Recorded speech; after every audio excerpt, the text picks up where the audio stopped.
Hello students, today I am going to start the geography chapter 1 resource and development. Resource and development, हम लोग इसमें बात करेंगे resource और डेवलपमेंट के बारे में। रिसोर्स दैट मीन्स हमारा जब हमारे पास क्या होता है, संसाधन होती है, दैट हमारे पास कोई जरिया होता है, तभी हम लोग किसी चीज़ के लिए डेवलपमेंट कर सकते हैं।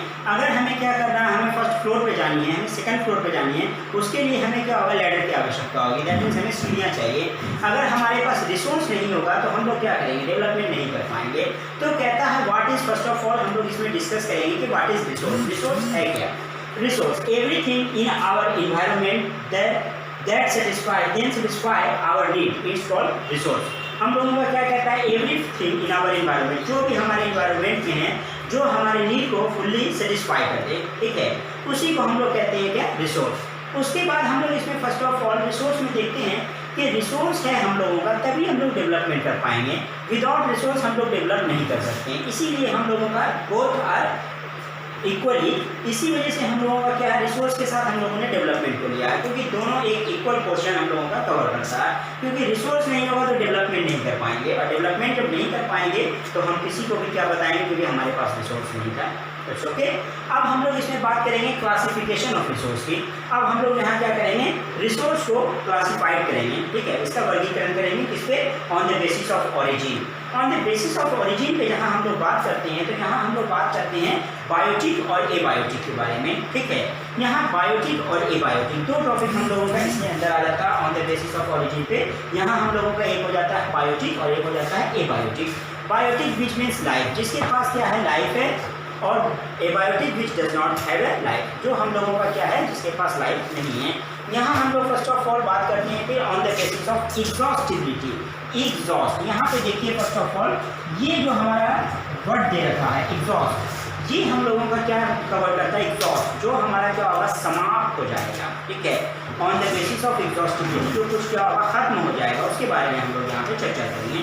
कहता है इसमें हम लोगों का दो तरह का रिसोर्स है, एक रिन्यूएबल और एक नॉन रिन्यूएबल। रिन्यूएबल, रिन्यू जिसको हम लोग रिन्यू कर सकते हैं, ठीक है, again and again and again again, इसको हम लोग क्या कर सकते हैं, रिन्यू कर सकते हैं। लेकिन नॉन रिन्यूएबल, जिसको हम लोग रिन्यू नहीं कर पाएंगे, वो हम लोगों का नॉन रिन्यूएबल रिसोर्स है। उसके बाद हम लोग बात करते हैं on the basis of ownership. Ownership में हम लोग क्या देखते हैं, first of all individual resource, community resource, national और इंटरनेशनल। यहाँ पे हम लोग बात करेंगे on the basis of ownership के बारे में। इंडिविजुअल रिसोर्स, क्या हम बात करते हैं इंडिविजुअल रिसोर्स में, ये हमारी मार्कर है, ठीक है, तो ये सिर्फ हमारी individual, that means it is my personal property, इसको हम लोग किसी के साथ शेयर नहीं कर सकते हैं। लेकिन हम लोग जहाँ बात करते हैं on the basis of ownership के अंदर, कि जहाँ हम लोगों का इंडिविजुअल रिसोर्स है, उसके बाद हम लोग बात करते हैं community resource. Community that means जो पूरे कम्युनिटी, दैट मीन्स सोसाइटी के लिए, हमारे समाज के लिए, वहाँ हम लोग क्या बात करते हैं कम्युनिटी रिसोर्स में, कि जो हमारा समुदाय यूज़ कर सकता है, सोसाइटी, समाज हम लोगों का यूज़ कर सकता है उस रिसोर्स को, तो वहाँ पे हम लोग पूरी तरह कवर करते हैं on the basis of ownership के अंदर। सेकंड जो हम लोगों का क्या आता है, कम्युनिटी रिसोर्स। जैसे हम लोगों का कोई पार्क है, टेम्पल है, मॉस्क है, इसमें हर एक सोसाइटी के लोग जा सकते हैं, यहाँ पे कोई रिस्ट्रिक्शंस किसी के लिए नहीं है। अब हम लोग बात करते हैं नेशनल रिसोर्स के बारे में। नेशनल जो हम लोगों का क्या है, विद इन ए कंट्री जो हम लोग इस्तेमाल करते हैं, वो हम लोगों का नेशनल रिसोर्स है। और जो हम लोग क्या करते हैं कंट्री से बाहर, जिसको हम लोग प्रैक्टिस करते हैं, वो हम लोगों का इंटरनेशनल रिसोर्स आ जाता है। जैसे हम लोगों का क्या है, open sky is, open sky is for all the communities and all the countries. वहाँ पे हम लोग क्या देखते हैं, ओपन स्काई, खुला आसमान है, सबके लिए वहाँ पे क्या होती है, सबकी फ्लाइट आ सकती है, सबकी फ्लाइट जा सकती है। बस हम लोग क्या होता है कि उसके लिए म्यूचुअल शेयरिंग की आवश्यकता होती है, ठीक है। उसके बाद हम लोग यहाँ पे बात करते हैं development resource. Development of resource, हम लोग रिसोर्स को किस तरह डेवलप करते हैं और इसको डेवलपमेंट करने का क्या तरीका है हम लोगों का। तो डेवलपमेंट रिसोर्स को हम लोग कहता है on the basis of status of development, ठीक है। On the basis of status of development में हम लोग बात करेंगे कि डेवलपमेंट रिसोर्स। यहाँ पे हम लोग रिसोर्स के बारे में बात करते हैं potential resource. Potential resource, first one is potential, second one is developed resource, third one is stock and fourth one is reserve. First of all potential, second develop, third one potential, third one sorry stock, और फिर हम लोगों का आ जाता है reserve. अब यहाँ पे हम लोग बात करते हैं पोटेंशियल रिसोर्स की। First of all potential resource हम लोगों का है क्या, कहता है this resource are found in the region of the abundance. That means कोई क्या है हम लोगों का, कुछ ऐसा रिसोर्स है जो क्या है कि किसी लिमिटेड प्लेस पे है, जब हम लोग वहाँ जाए तो हम लोगों ने आप लोगों ने जैसा देखा कि हम लोगों ने क्या बात किया था लैंड रिसोर्सेज के बारे में लास्ट में, उसके बाद हम लोगों ने बात किया था एग्जॉस्टिबिलिटी के बारे में। तो वहाँ पे एग्जॉस्टिबिलिटी के बारे में हम लोग बात कर रहे थे पोटेंशियल जहाँ हम लोगों ने क्या होती है कोई रिसोर्स है हमारे पास जिसको हम लोगों ने फर्स्ट ऑफ ऑल क्या किया है कि किसी जगह पे फाउंड ऑफ होती है, किसी पार्टिकुलर प्लेस पे, वो क्या है फर्स्ट ऑफ ऑल कि इसको हम लोग हर जगह नहीं पा सकते हैं। उसके बाद हम लोग देखते हैं develop resource which are not fully develop, ठीक है, जिसको हम लोगों ने फुल्ली डेवलप अभी नहीं किया, उसको हम लोगों ने क्या किया फ्यूचर के लिए बचा करके रखा है। जैसे हम लोग देखते हैं कि गुजरात के माइंस को फर्स्ट ऑफ ऑल गुजरात में हम लोगों के विंड मिल्स बहुत ज़्यादा एक्सपेंड कर गए हैं, लेकिन हम लोगों ने उसको क्या किया अभी रिसोर्स को बचा करके रखा है। उसके बाद हम लोग बात करते हैं स्टॉक के बारे में। स्टॉक में हम लोग देखते हैं the resources has a potential resource which have to in the stock, जिसको हम लोगों ने स्टॉक में रखा। जैसे हम लोगों ने देखा फर्स्ट ऑफ ऑल कि कोई रिसोर्स इस तरह से हमारे पास है स्टॉक में जिसको हम लोग क्या कर सकते हैं फ्यूचर में फुल्ली डेवलप करेंगे, लेकिन अभी हमारी क्या हो रही है फर्स्ट ऑफ ऑल कि अभी हम लोगों ने उस रिसोर्स के जरिए इंस्टेड ऑफ दिस हम लोगों ने कोई और रिसोर्स को अपने लाइफ में प्रैक्टिस कर रखा है। रिजर्व में हम लोग फर्स्ट ऑफ ऑल देखते हैं कि किसी रिसोर्स को हम लोगों ने रिजर्व करके रखा है, ठीक है, जिसे हम लोग क्या करेंगे फ्यूचर में इस्तेमाल करेंगे। जैसे हम लोगों का कहा जाता है फर्स्ट ऑफ ऑल कि किसी विंड मिल के रिसोर्स को, किसी हम लोगों ने देखा कि जियोथर्मल एनर्जी को, ये सब टाइडल एनर्जी को, ये सब हम लोग नो हो अभी हम लोगों ने फुल्ली उसके बारे में नहीं जाना है कि कैसे हम लोग उसको हर जगह पे फर्स्ट ऑफ ऑल क्या कर सके कि उसको हम लोग एक्सपेंड कर सकें। And now I want to start the sustainable development. What do you mean by sustainable development? Sustainable development is a development which satisfy our present need, जो हमारे present need को क्या करता है फुलफिल कर देता है। और हम लोग क्या करते हैं we are not thinking about the future generation, और हम लोग क्या करते हैं फ्यूचर जनरेशन के बारे में सोचते भी नहीं हैं कि फ्यूचर जनरेशन हमारा अगर कोई रिसोर्स नहीं होगा तो वो क्या यूज़ करेगा। जैसे आप लोगों ने कुछ ऐड को देखा होगा जहाँ पे बताया जाता है कि जब हम लोगों का पेट्रोल नहीं होगा तो सारे लोग साइकिल चलाएंगे, ठीक है, ये हम लोगों का क्या है इरिटेटिंग वर्ड है, लेकिन इट इज़ ए फैक्ट, ये एक सच है, ठीक है, it is a bitter truth, ये एक कड़वा सच है कि जब हम लोगों का क्या होगा पेट्रोल नहीं होंगे दैट मीन्स फॉसिल फ्यूल्स नहीं होंगे तो हम लोग क्या करेंगे साइकिलिंग करेंगे। तो इसीलिए कहता है सस्टेनेबल डेवलपमेंट। यहाँ पे हम लोगों ने क्या किया है कि किसी रिसोर्स को हम लोग बर्बाद कर रहे हैं, पूरी तरह क्या कर रहे हैं ओवर यूटिलाइजेशन कर रहे हैं without thinking the need of future generation. हम लोग फ्यूचर जनरेशन का क्यों सोचें, हमारी आज की नीड फुलफिल हो रही है, लोगों ने यही सोच रखा है, इसी वजह से क्या है कि सस्टेनेबल डेवलपमेंट हम लोगों का बर्बाद हो रहा है। रिसोर्सेज प्लानिंग इन इंडिया, अब हम लोग बात करते हैं कि हम लोगों का रिसोर्स किस तरह से प्लान किया गया है इंडिया में, भारत के अंदर किस तरह से रिसोर्स हम लोगों के हैं। कहता है resources planning, first of all resources planning is identification and quantification. किसी चीज़ के बारे में हमें पता है कि हमारे पास कितनी है तो हम लोग उसको उसी तरह से इस्तेमाल कर पाएंगे। जैसे हम लोग बात करते हैं कि फर्स्ट ऑफ ऑल ऑस्ट्रेलिया में बहुत बड़ी क्या है गोल्ड माइंस है, तो ऑस्ट्रेलिया के पास है, हमारे पास नहीं है। हमारे पास कहाँ है जो कि बहुत ही फ्यू इन नंबर्स है, जहाँ हमारा आइडेंटिफिकेशन और क्वांटिफिकेशन, आइडेंटिफिकेशन दैट मीन्स उसको पहचानना और क्वांटिफिकेशन दैट मीन्स उसको क्वांटिटी को जानना कि कितना है, ठीक है, बहुत अच्छी बात है। आई हैव 100 रुपीज़ नोट, तो हम लोगों ने क्या किया फर्स्ट ऑफ ऑल हमें पता है कि हमारे पॉकेट में क्या है नोट से, दैट मीन्स हमारे पास कुछ रुपीज़ हैं जो हमारे पास क्या है first of all in a number 100 rupees हैं, तो हम उसको उसी तरह यूटिलाइज कर सकते हैं। 100 रुपीज़ को हम थिंक करें ऐसा कि हमारे पास 10,000 रुपीज़ है, तो हम लोग क्या करेंगे, ये हमारी क्या होगी बेवकूफ़ी होगी, ठीक है। तो resources planning in India, first of all हमें ये समझना पड़ेगा आइडेंटिफिकेशन और क्वांटिफिकेशन, दोनों चीज़ जब हम लोग समझ जाएंगे तब हम लोग पूरी तरह से रिसोर्सेज प्लानिंग को लगा पाएंगे। तो हम लोगों ने देखा कर्नाटक के पास गोल्ड माइंस है जो कि हम लोगों का क्या है आइडेंटिफिकेशन हम लोगों ने पहचान लिया, लेकिन क्वांटिफिकेशन में बहुत ही कम है। तो हम लोगों को अपने रिसोर्स को फर्स्ट ऑफ ऑल क्वांटिफिकेशन को मेजर करना चाहिए कि कितना है, ओवर पॉपुलेशन कितना है, अंडर पॉपुलेशन कितना है, कितना हम लोग उसको कवर कर पाएंगे, कितना हमारा लोग यूटिलाइज कर पाएगा, तभी हम लोग क्या करेंगे resources planning in India. Hindustan के अंदर एक जब तक किसी चीज़ की प्लानिंग नहीं होती है किसी भी जगह पे, आपके घर के अंदर भी आप देख सकते हैं बिना आप अपने घर के अंदर ही देखें, अगर किसी चीज़ की प्लानिंग नहीं होती है that means future planning we are going to do this, अगर हम ऐसा नहीं सोचें कि हम लोग ऐसा ऐसा कर सकते हैं तो हम लोग क्या होगा without them life is nothing. हम लोगों का एम जब तक कोई एम्बिशन नहीं होगा विदाउट टारगेट हम लोग कुछ नहीं कर सकते हैं। तो इसीलिए रिसोर्सेज प्लानिंग करनी बहुत जरूरी है। प्रोसेस ऑफ रिसोर्सेज प्लानिंग, अब हम लोगों का कहता है कि प्रोसेस क्या तरीका होना चाहिए रिसोर्सेज प्लानिंग करने का। फर्स्ट ऑफ ऑल कहता है आइडेंटिफिकेशन, दूसरा कहता है planning of the resources development, दूसरा कहता है मैचिंग ऑफ द रिसोर्स। हमें क्या करना चाहिए प्रोसेस ऑफ रिसोर्स प्लानिंग को, सबसे पहले आइडेंटिफिकेशन, किसी चीज़ को कहाँ पे क्या क्या चीज़ है चीज़ का हमें एक नंबर ऑफ लिस्ट होनी चाहिए। जैसे हम लोग देखते हैं अपनी बुक में कि क्या होता है कि हम लोगों का gold, first of all gold कहाँ मिलेगा, उसके बाद हम लोग देखते हैं नंबर ऑफ, हम लोगों का इंडिया क्या है, एक एग्रीकल्चर कंट्री है, हम लोगों को व्हीट, राइस, मेज कहाँ मिलेंगे, हम लोगों को ग्रेप्स कहाँ मिलेगा, हम लोगों को वेजिटेबल्स कहाँ मिलेंगे, किस तरह के सॉइल में मिलेंगे, ठीक है। और उसके बावजूद उसके लिए हमें एटमॉस्फेयर क्या होना चाहिए, क्लाइमेटिक कंडीशन क्या होना चाहिए, टेम्परेचर क्या होना चाहिए। जब हम लोग पूरे प्रोसेस को, दैट मीन्स पूरे तरीके को इसके जानेंगे, तभी हम लोग रिसोर्स को बना पाएंगे। मैचिंग, दैट मीन्स क्या होता है हम लोगों को क्या होता है आफ्टर द ग्लोबलाइजेशन, जब हम लोगों का ग्लोबलाइजेशन हम लोगों ने साइन कर लिया, अब हम लोग क्या कर सकते हैं, transfer of people and service, transfer of people and service with the ideas. आपका आइडिया को हम फॉलो करेंगे, हमारे आइडिया को आप फॉलो कीजिएगा। इस तरह से हम लोग क्या करते हैं यहाँ पे प्रोसेस ऑफ रिसोर्सेज प्लानिंग। तो तभी हम लोग मैच्योरिटी वैल्यू को मिला पाएंगे कि हम क्या करेंगे, जिस तरह से हमारी अभी क्या है कि वर्ल्ड चल रही है, दुनिया चल रही है, हमारी कंट्री चल रही है, हमारे टेक्नोलॉजिकल कंट्री चल रही है, उसी तरह हमें भी चलना पड़ेगा। इसके लिए प्रोसेस ऑफ रिसोर्सेज प्लानिंग बहुत ही जरूरी है।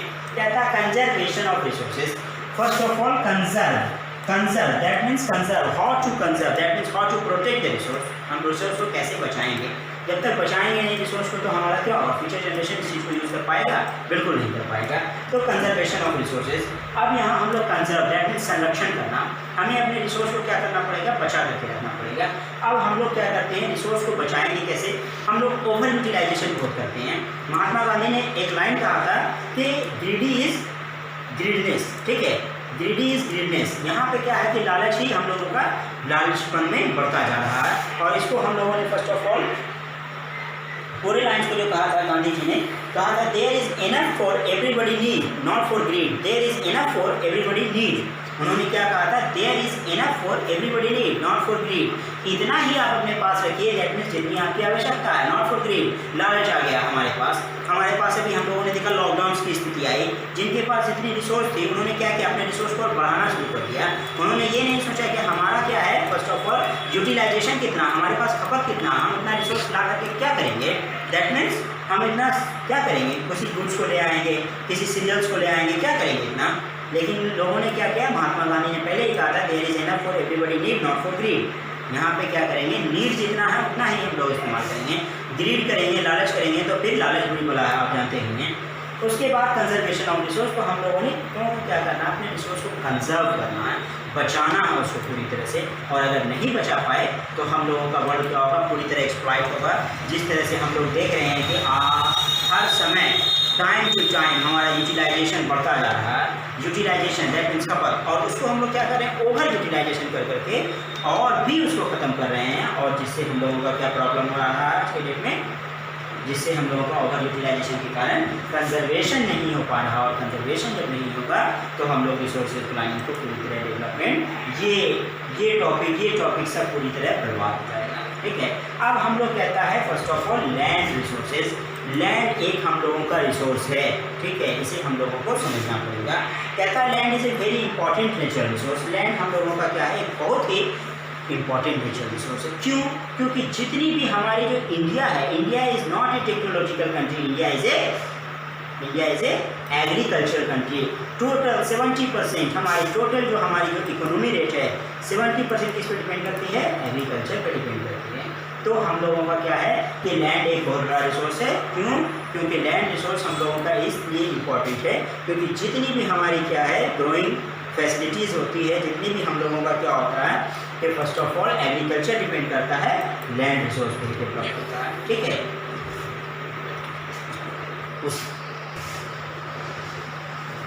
Now I am going to start land utilisation. अब हम लोग बात करेंगे लैंड यूटिलाइजेशन के बारे में। लैंड यूटिलाइजेशन, लैंड और utilisation, utilisation means that means to utilise. हम लोगों ने इसका यूटिलाइजेशन कैसे किया, इसको यूटिलाइज कैसे कर सकते हैं। फर्स्ट ऑफ ऑल हम लोग देखते हैं कुछ हम लोगों का लैंड किस में यूज़ होता है, फॉरेस्ट में। कुछ हम लोगों का लैंड हम लोगों का यूज़ होता है एग्रीकल्चर में, और कुछ हम लोगों का लैंड हो जाता है एग्रीकल्चर करने के बाद जब हम लोग क्या करते हैं, ओवर यूटिलाइजेशन उसका करते हैं, जब हम लोग उस पर बहुत ज़्यादा यूटिलाइजेशन करना स्टार्ट करते हैं, जब हम लोग केमिकल फर्टिलाइजर पर ज़्यादा यूज़ करते हैं, तो वो लैंड हम लोगों का क्या बन जाता है, बैरन लैंड। और कुछ हम लोगों के फेरो लैंड होते हैं, दैट मीन्स प्रति जमीन। यहाँ पे हम लोग 4 तरह से लैंड यूटिलाइजेशन को करते हैं। First of all land utilisation में फॉरेस्ट को देखते हैं, जहाँ पे हम लोगों का रेनफॉल बहुत ज़्यादा होता है, वहाँ पे हम लोग फॉरेस्ट बहुत अच्छी तरह देखते हैं। उसके बाद हम लोग एटलीस्ट हम लोग 50 to 60% एग्रीकल्चर के लिए डिपेंड करते हैं। उसके बाद हम लोगों का रेस्ट पोर्शन पे हम लोग क्या करते हैं, first of all rest portion पे हम लोगों ने क्या कर रखा है, फर्क छोड़ दिया, उसको प्रति जमीन छोड़ दिए, जहाँ से हम लोग कुछ भी यूटिलाइज नहीं कर पा रहे हैं। तो इसी तरह से हम लोग पूरे टॉपिक में क्या करते हैं, लैंड यूटिलाइजेशन, ठीक है, इसको 4 तरह से किया जाता है। क्लासिफिकेशन ऑफ सॉइल, अब हम लोग क्या करेंगे, सॉइल्स के बारे में पढ़ेंगे। क्यों? क्योंकि हम लोगों का ये एक लैंड रिसोर्स है, तो लैंड रिसोर्स में हम लोगों का सॉइल क्या करता है, बहुत ही इंपॉर्टेंस रखता है। यहाँ पे हम लोग बात करेंगे एलुवियल सॉइल का। First of all there are basically 4 types of soil. हम लोग जो पढ़ते हैं सिर्फ यहाँ 4 तरह के सॉइल होते हैं, alluvial soil, black soil, red soil, red and yellow soil and laterite soil. Alluvial soil, first of all alluvial soil, उसके बाद 2 हम लोगों के आ जाते हैं, ये सब सपोर्टिव सॉइल है, ठीक है, सब डिवीजन, ये arid soil and ferrous soil. यहाँ पे हम लोग alluvial soil which is most fertile and suitable for cultivation. यहाँ पे ये क्या होता है, एलुवियल सॉइल हम लोग का मोस्ट फर्टाइल होता है और इस पर हम लोग कल्टीवेशन के लिए बहुत अच्छा होता है। इसमें हम लोगों को फर्स्ट ऑफ ऑल, जब आप लोगों को नोट्स बनानी है, इसमें 2 चीज़ को फर्स्ट ऑफ ऑल बहुत अच्छी तरह से देखना है, जो मैं इसके लिए इसके नीचे PDF में लिंक दे दूँगा, जहाँ से आप नोट को भी देख पाएंगे। तो यहाँ पे हम लोगों ने देखा कि फर्स्ट ऑफ ऑल फॉर्म और what we have grown in this area. यहाँ पे हम लोग एलुवियल सॉइल में उगाते क्या है और कहाँ पाया जाता है, इसका लिस्ट हम लोग क्या करेंगे, प्रिपेयर करेंगे। उसके बाद हम लोग ब्लैक सॉइल के बारे में बात करते हैं। ब्लैक सॉइल क्या होता है हम लोगों का, black soil it is also known as cotton soil, it is also known as sugar cane soil. Black soil में हम लोगों का क्या होता है, काली मिट्टी होती है, जो हम लोगों का क्या होता है, हाई टेक्सचर होता है। उसके बाद फर्स्ट ऑफ ऑल इसमें हम लोग देखते हैं ये लोमस होता है, और इसमें हम लोग क्या कर सकते हैं, सारे कैश क्रॉप को उगा सकते हैं मोस्टली। उसके बाद हम लोग रेड एंड येलो सॉइल बात करते हैं। कुछ हमारे रेड फॉर्मेशन में मिलते हैं, कुछ हम लोगों के येलो फॉर्मेशन में मिलते हैं। उसके बाद हम लोग बात करते हैं रेड सॉइल। तो रेड हमारा रेड ही क्यों होता है, ये क्वेश्चन हमेशा पूछा जाता है, why red soil is red in colour. तो हम लोग यहाँ पे बात करेंगे due to the presence of iron oxide. Iron oxide के कारण क्या होता है कि रेड सॉइल हम लोगों का रेड इन कलर होता है, जिसमें हम लोग बेसिकली राइस को क्या करते हैं, ग्रो करते हैं। उसके बाद हम लोग बात करते हैं लेटेराइट सॉइल के बारे में। लेटेराइट सॉइल में हम लोग क्या करते हैं, फर्स्ट ऑफ ऑल इसके लिए हम लोगों को हाई टेम्परेचर एंड ये ऐसे एरिया में हम लोगों के फर्स्ट ऑफ ऑल राजस्थान वगैरह में पाए जाते हैं, जहाँ पे क्या होता है, टेम्परेचर बहुत हाई होती है, और उसके बाद हम लोग क्या देखते हैं कि यहाँ पे रेनफॉल बहुत ही कम रहता है। उसके बाद हम लोग यहाँ पे ये देखते हैं, फर्स्ट ऑफ ऑल यहाँ पे रबर, कॉफ़ी, टी, ये सारा हम लोगों का ग्रो किया जाता है। यहाँ पे फिर हम लोग बात करेंगे arid soil. Arid that means सूखा, that means desert type soil. तो ये क्या होता है, फर्स्ट ऑफ ऑल जहाँ पे हम लोगों का बहुत ही सुखाड़ होता है, ठीक है, जहाँ पे सूखी मिट्टी होती है, जहाँ रेनफॉल बिल्कुल ही नहीं होता है, वहाँ पे हाई टेम्परेचर होता है। तो हम लोग क्या देखते हैं कि लेटेराइट सॉइल में ही कुछ सॉइल क्या होते हैं कि एरिड सॉइल में चेंज हो जाते हैं, ठीक है। उसके बाद हम लोग बात करते हैं फॉरेस्ट सॉइल, जहाँ पे रेनफॉल बहुत ही अच्छी होती है, टेम्परेचर बिल्कुल मॉडरेट होता है, वहाँ पे हम लोग फॉरेस्ट सॉइल को देख पाते हैं, ठीक है। इसी तरह से हम लोगों ने देख लिया कि हम लोगों का वाटर सॉइल और टाइप्स ऑफ सॉइल को। अब हम लोग बात करेंगे सॉइल इरोजन। तो सॉइल इरोजन के बारे में हम लोग आज जानेंगे। बात करते हैं the removal of the top layer of the soil is known as soil erosion. हम लोग क्या देखते हैं कि removal of the top layer. अब ये रिमूव कैसे होता है, कभी हम लोग देखते हैं क्या कि वॉश ऑफ कर देता है हम लोगों का क्या रेनफॉल के कारण। उसके बाद क्या करता है, सेकंड में हम लोग देखते हैं बाय ह्यूमन एक्शन। थर्ड में हम लोग क्या देखते हैं बाय विंड। ये सारा जो हम लोगों का सॉइल इरोजन होता है, जिसके कारण हम लोग सॉइल कंजर्वेशन नहीं कर पाते हैं। तो सॉइल इरोजन हम लोगों का क्या करता है, टॉप लेयर को रिमूव कर देता है। और जो हम लोग देखते हैं कि हर रिन्यू ईयर में हर हम लोगों का जो न्यूली फॉर्म होता है, जो ऊपर का जो लेयर होता है हम लोगों का as like a bedsheet type structure, जो हम लोगों का चादर के जैसे होता है, वहाँ पे वो क्या होता है कि उसको वॉश ऑफ करके निकल जाता है। जहाँ पे क्या होता है हम लोग देखते हैं कि रेनफॉल बहुत ही हेवी रेनफॉल को देखते हैं, तो वहाँ पे हम लोगों का वॉश ऑफ कर देता है। तो ये है हम लोग का soil erosion and soil conservation. अगर हम लोग क्या करेंगे, फर्स्ट ऑफ ऑल एफॉरेस्टेशन को प्रैक्टिस करेंगे, डिफॉरेस्टेशन को अवॉइड करेंगे, ओवर यूटिलाइजेशन को खत्म करेंगे, तो हम लोग पूरी तरह से सॉइल को कंजर्व कर सकते हैं, ठीक है। यहाँ पे afforestation, first of all planting in new trees is known as afforestation. हम लोग यहाँ पे एक नया पेड़ लगाएंगे, दैट मीन्स हम लोगों का क्या है कि हम लोग फॉरेस्ट को किस तरह से बढ़ा सकते हैं।